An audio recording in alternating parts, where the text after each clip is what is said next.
오늘은 우리를 위해 십자가 지신 우리 주님의 예루살렘 입성과 십자가에서의 순환을 기념하는 종려주일이자 고난주일입니다. 이 거룩한 주일에 하나님 앞에 나와 하나님을 예배하는 모든 성도에게 하늘의 크신 위로와 은총이 임하시기를 주님의 이름으로 축원합니다. 설교를 시작하면서 그림을 하나 보겠습니다. 지금 보고 계신 그림은 홀만 헌트라는 화가가 1851년에 그린 세상의 빛이란 그림입니다. 헌트는 독실한 그리스도인이었습니다. 그래서 이 그림을 그리면서 이 그림을 통해 귀한 메시지를 다른 사람에게 전하고 있습니다.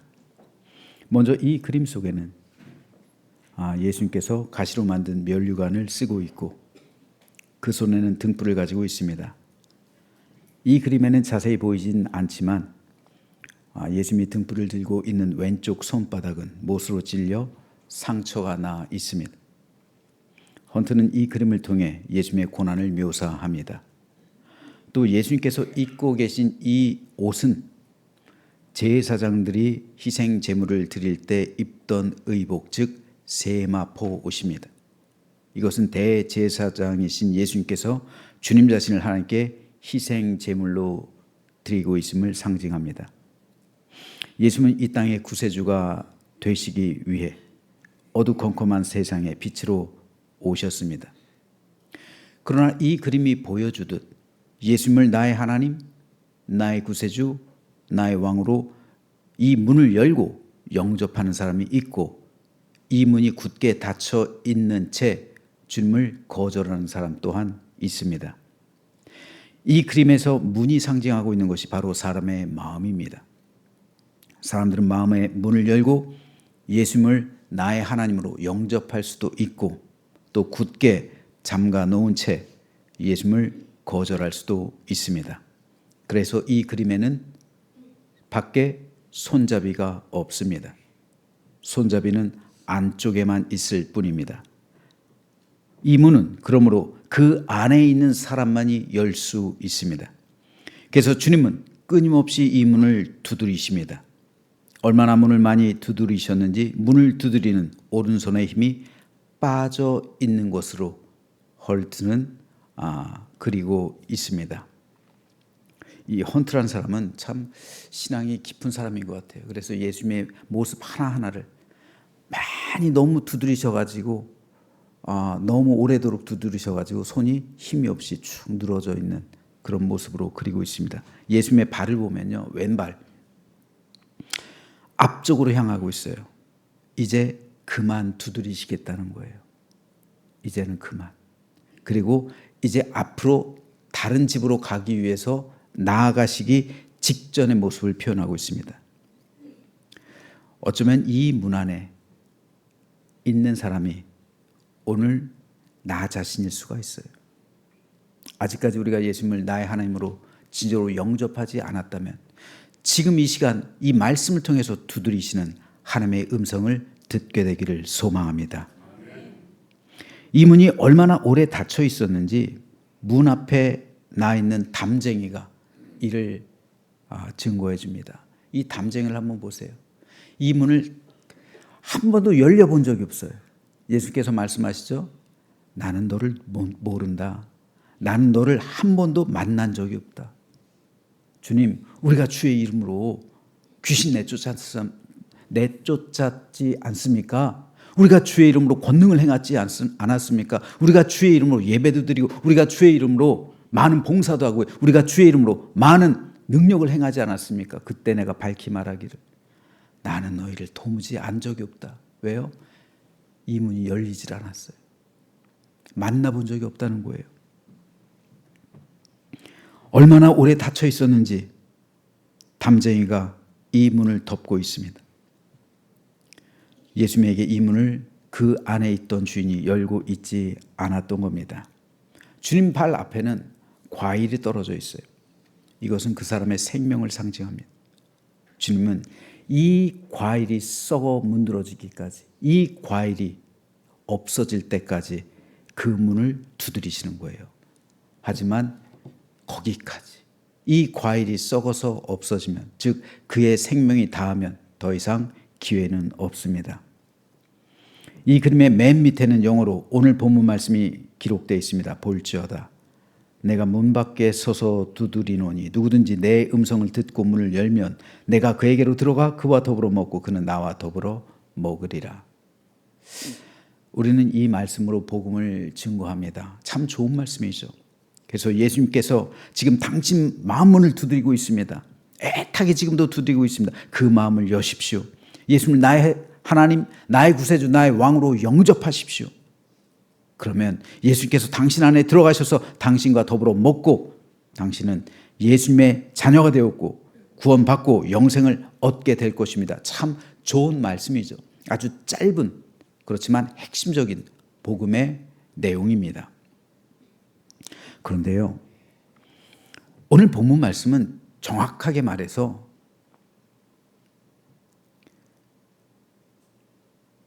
개인에게 주신 말씀이 아니에요. 개인에게 주신 말씀이기는 하지만 본질적으로 보면 이 말씀은 교회에게 주신 말씀이에요.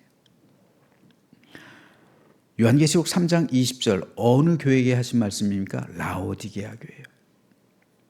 하나님의 교회, 즉 라오디게아 교회를 향해 주신 주님의 말씀입니다. 주님께서 두드리시는 이 문은 그러므로 세상 사람들의 문, 그게 아니라 본질적으로 보면 라오디게아 교회의 문이에요. 주님께서 라오디게아 교회의 문을 두드리셨다는 것은 그 교회의 문이 예수님에게 대해서 닫혀 있었다는 것을 의미해요. 주님은 오늘 본문에서 볼지어다 라고 말씀하시는데요, 볼지어다 라는 이 말은 헬라어로요, 내가 여기 있다 라는 말이에요. 주님은 문 밖에서 내가 여기 있다 라고 말씀하시는 거예요. 문을 두드리는 거예요. 내가 여기 있다. 여러분, 라오디게아 교회가 예수님을 예배하잖아요. 하나님을 예배하고 주일날 하나님을 예배하고 있잖아요. 근데 주님께서 문 밖에 있습니다. 그러면서 문을 두드리면서 내가 여기 있다. 왜 너희는 거기서만 예배를 드리냐는 거죠.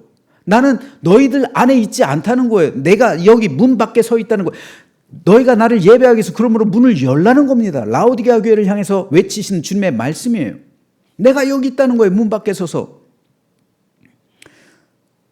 여러분, 요한계시록 2장 3장에 등장하는 소아시아 7교회는요 지상의 모든 교회를 대표해요. 지상의 모든 교회는 이 7교회 가운데 하나예요. 그런데 7교회를 3가지로 분류할 수가 있어요. 첫째, 칭찬만 받은 교회, 서머나 교회, 버가모 교회가 있어요. 칭찬과 더불어 책망도 받은 교회 4교회가 있습니다. 마지막 하나의 교회, 칭찬을 못 받고 책망만 받은 교회, 라오디게아 교회예요. 왜 그렇습니까? 주님께서는 그 교회에 들어가시질 않았어요. 문 밖에 있습니다. 그들은 여기서 분명 하나님을 예배하고 있어요. 찬송하고 있습니다. 헌금을 드리고 있어요. 봉사하고 있어요. 여러 가지 헌신을 하고 있습니다. 그런데도 주님께서는 그 교회 안으로 들어가지 못하고 지금도 여전히 내가 여기 있다 하고 외치면서 그 교회 문을 두드리고 있다는 말씀입니다. 이건 분명 두렵고도 떨리는 일입니다. 말도 안 되는 상황이에요. 예수님께서 계신 장소와 교회 안이 아니라 교회 문 바깥에 계시다는 이 사실은 너무나도 충격적입니다. 어쩌다가 라오디게아 교회는 자기들끼리만 모이고 예수님을 교회 문 밖에 세워두었을까요? 이런 교회를 향해서 내가 너희를 안 적이 없다 라고 외치시는 주님의 이 심판날의 말씀이 오늘 우리와는 전혀 상관없는 말씀일까요? 라오디게아 교회가 주님의 답답함 가운데 주님께서 밖에 서 있을 수밖에 없었던 이유는 그들의 잘못된 믿음과 신학 때문이었습니다. 그러므로 예수님께서 문을 두드리신다는 것은 그것을 일깨우시는 것이에요. 그 문이 열릴 때 비로소 주님과 함께 참된 사귐과 친밀한 교제를 나눌 수 있게 됩니다. 그때 비로소 그 교회는 예수님께서 머리가 되시고 중심이 되시고 교회다운 교회가 됩니다. 그렇다면 라오디게아 교회가 가지고 있었던 잘못된 믿음과 신학은 무엇일까요? 한마디로 말해서 부와 번영의 복음이었습니다. 라오디게아 교회는 부와 번영의 복음을 신봉하던 이 땅의 모든 교회의 대표주자, 상징성 있는 교회예요. 지금도 마찬가지예요. 지금도 교회는 교회인데 예수님이 문 밖에 서 계신 교회가 있습니다. 부와 번영을 신봉하는 교회들이에요. 라오디게아 지역은 상업과 금융이 아주 발달한, 부자들이 그래서 많이 살아가던 도시였습니다. 소아시아 7교회 가운데 다른 교회들은 다 어려움을 당했을지라도 라오디게아 이 교회만큼은 아주 부유했어요. 그 성도들은 좋은 집에 살았습니다. 비싼 옷을 입고요, 맛있는 음식을 아주 배불리 먹으면서 좋은 의료시설의 혜택을 받으면서 문화와 모든 것을 즐기던 그런 풍요로운 교회였습니다. 다른 교회들의 모습과는 전혀 다른 삶을 살아갔어요. 물론 부를 누리는 것 자체가 결코 죄는 아닙니다. 하나님은 우리에게 풍요롭고 행복한 삶을 분명 허락해 주십니다. 이것은 분명한 축복이요, 감사의 조건이에요. 하지만 이것이 우리 믿음의 목적이 되거나 믿음의 본질이거나 핵심이 되어서는 안 됩니다. 예수님께서 이 세상에 오셔서 십자가에 달려 죽으신 이유가 내가 부자가 되게 하기 위해서, 내가 이 세상에서 풍요롭게 살게 하기 위해서 그랬을까요? 아니에요. 어쩌면 그것은 마귀가 예수님을 유혹할 때 그 모습이에요. 나한테 꿇어 엎드려 절해라.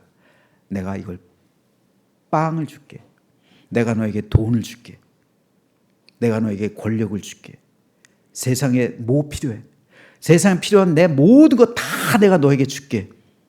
대신 네 영혼을 나한테 줘. 괴테의 파우스트에 등장하는 메피스토텔레스. 그죠? 유혹하는 거죠. 마귀는 오늘도 유혹해요. 예수님도 유혹했는데 우리라고 유혹을 안 할까요? 그런데 그것에 넘어가서 자기를 합리화하는 거예요. 이게 부와 번영의 복음이에요. 이게 인생의 목적, 신앙의 목적이 된단 말입니다. 이런 사람들은 예수 잘 믿으면 부자가 돼야 된다고 말합니다. 세상의 모든 축복을 받고 모든 일에 형통해야 한다고 가르칩니다. 가난하거나 병이 생기거나 세상에서 고난당하는 것은 예수님을 잘못 믿기 때문에 생기는 일이라고 말합니다. 오늘 본문 바로 앞에 있는 17절에서 예수님은 라오디게아 교회를 향해 이렇게 말씀하십니다.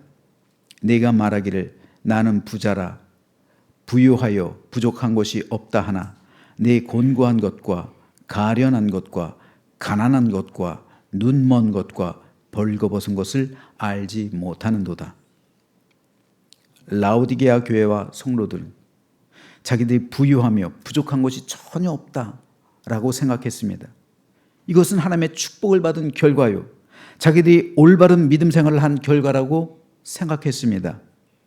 하지만 주님은 그들이 곤고하다, 가련하다, 가난하다, 눈 멀고 벌거벗었다 말씀하십니다. 왜요?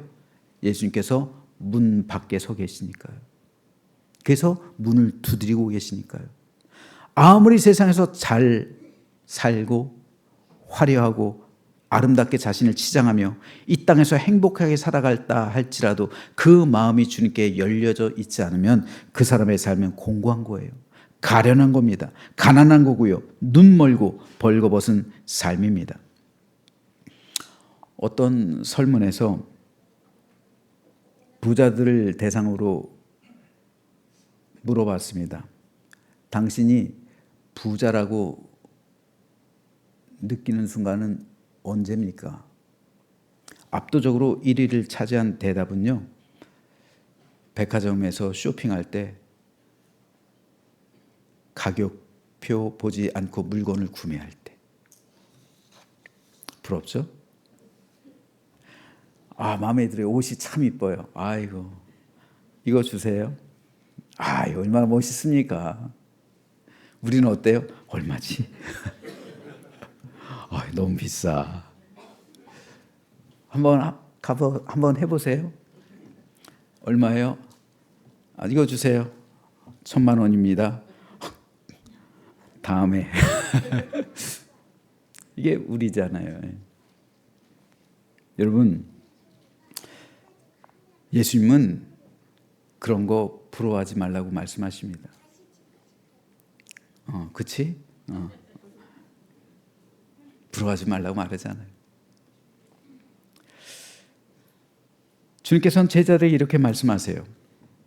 내가 진실로 너에게 이르노니 부자는 천국에 들어가기가 어려우니라. 다시 너에게 말하노니 낙타가 바늘 귀로 들어가는 것이 부자가 하나님의 나라에 들어가는 것보다 쉬우니라. 여러분, 예수님은 부자가 천국에 들어갈 수 없다라고 말씀하신 게 전혀 아니에요. 천국에 들어가기 어렵다라고 말씀하신 거예요. 왜요? 부자들은 부족한 게 없어요. 천국은 하나님의 은혜가 임한 자들의 곳입니다. 그런데 하나님의 은혜는 나의 부족함을 느끼지 않는 사람에게 임하기 쉽지 않아요. 부족함이 없다는 것, 하나님 없이도 만족을 누릴 수 있다는 거죠. 그들에게는 하나님에 대한 갈망이 없어요. 갈급함이 없어요. 하지만 이것이 오히려 그들에게 화가 됩니다. 주님께서 말씀하신 부자와 거지 나사로의 비유가 이것을 증명해 보이고 있어요. 부자는 아무것도 부족한 게 없었어요. 그는 세상에서 연락을 즐깁니다. 날마다 떵떵거리면서 살아요. 모든 사람의 부러움의 대상, 선망의 대상이에요. 권력이 있어요. 사치가 있어요. 화려해요. 모든 것이 아름다워요. 행복해요. 즐기고 있어요. 세상 모든 사람들이 다 부러워하는 그런 삶입니다. 하지만 이것이 오히려 그에게 독이 되었어요. 그가 죽었습니다. 그는 지옥에 떨어졌어요. 세상에서 누렸던 그것, 여러분 세상에서 우리가 살아봐야 몇십 년이나 살겠어요. 하지만 죽음 이후에 진정한 삶은 영원하죠. 영원한 지옥불에서 그는 간구합니다. 아버지 아브라함이요, 나사로를 보내셔서 손가락 끝에 물 한 방울만 찍어서 내 혀를 서늘하게 해주십시오. 세상에서 가졌던 그 모든 것이 물 한 방울만도 못하다는 거예요.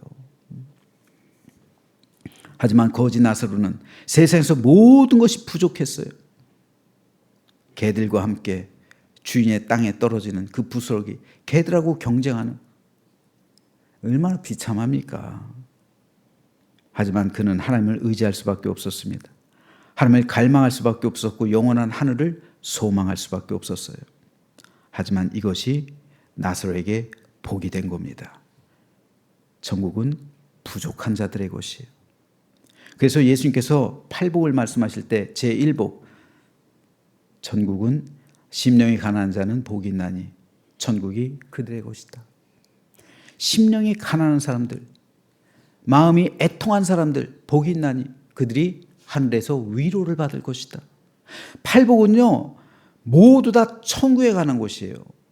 주님께서는 즉 천국을 진정한 복이다라고 말씀하시는 거예요. 천국이 진짜 우리의 복이라니까요. 여러분, 다른 복 우리가 꿈꾸지 마시고요. 천국이 진짜 우리 복이에요. 이 천국만 있으면 세상에 부족한 것이 없다니까요. 세상에서 자족의 삶을 살아간다니까요. 여러분, 라오디게아 교회가 빠졌던 함정이 바로 이거예요. 그들 믿음의 중심은 물질이었어요. 믿음의 중심이 천국이어야 되는데 물질 중심으로 살아갔다고요. 기도할 때도 물질을 달라고, 부자로 살게 해달라고, 세상에서 형통하게 해달라고, 세상의 부와 권력과 모든 것을 갖게 해달라고 그렇게 기도를 했다니까요. 부자가 되는 것이 이들의 믿음의 목적이었습니다. 따라서 하나님의 축복은 곧 돈을 많이 벌게 되는 것을 의미했어요.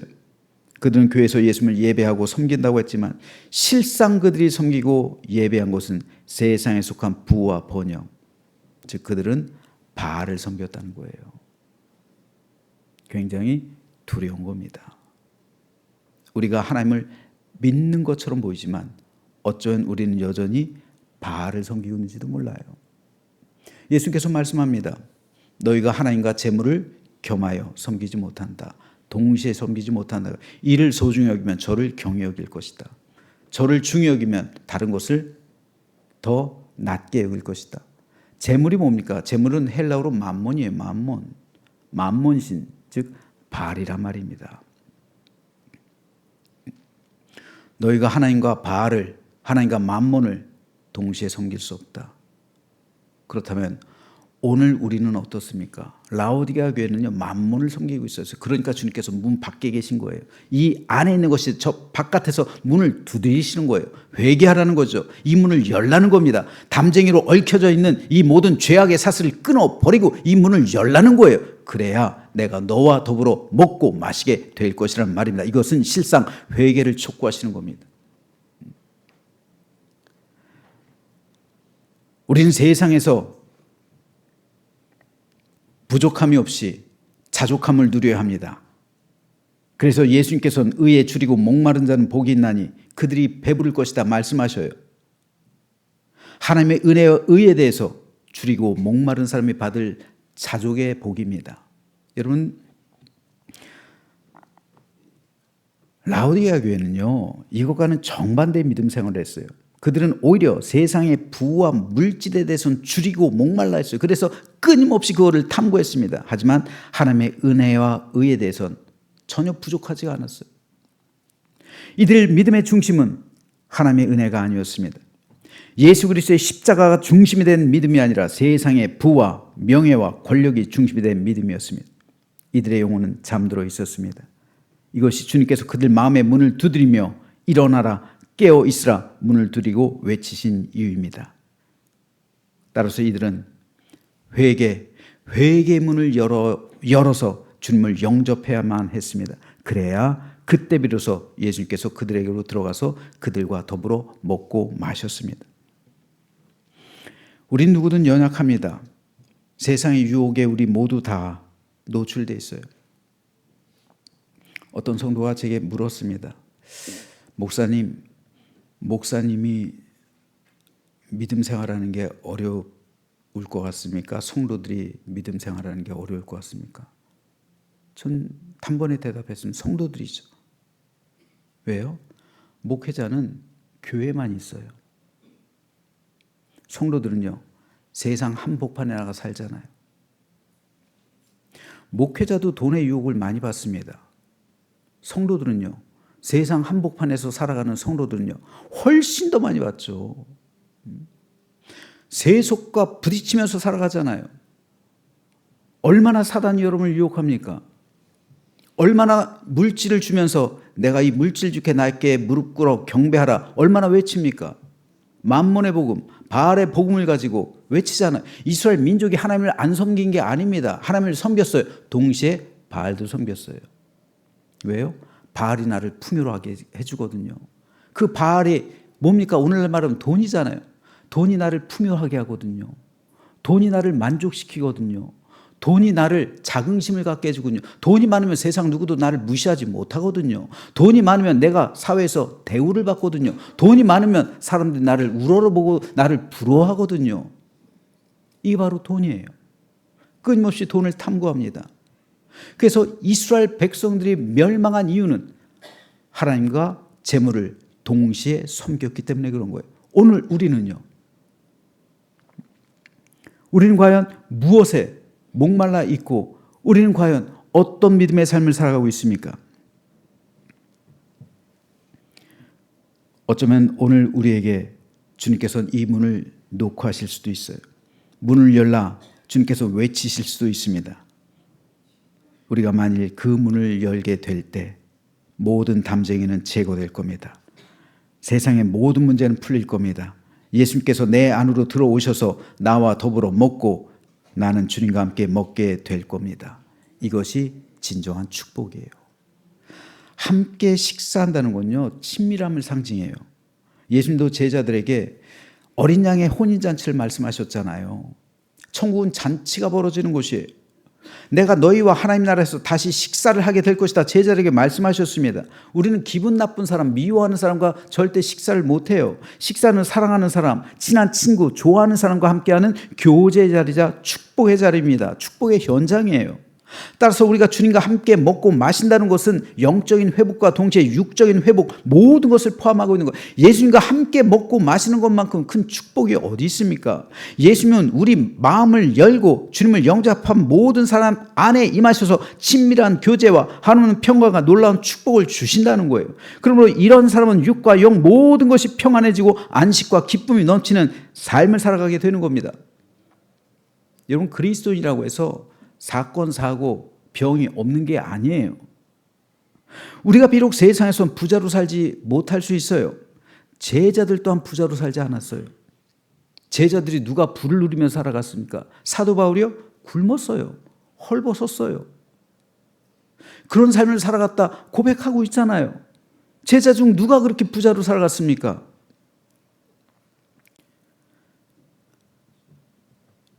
비록 우리가 세상에서 육신이 연약한 상태로 살아갈 수도 있어요. 바울 또한 여러 가지 질병을 달고 살았어요. 바울이 능력이 없어서요? 믿음이 없어서요? 신실하지 않아서 병을 달고 살았습니까? 아니요.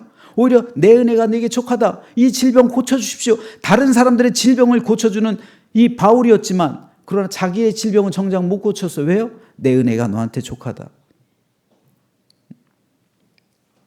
비록 우리가 세상에서 오래 살지 못할 수도 있어요. 제자들 역시 대부분 환갑 넘기지 못하고 다 죽었어요.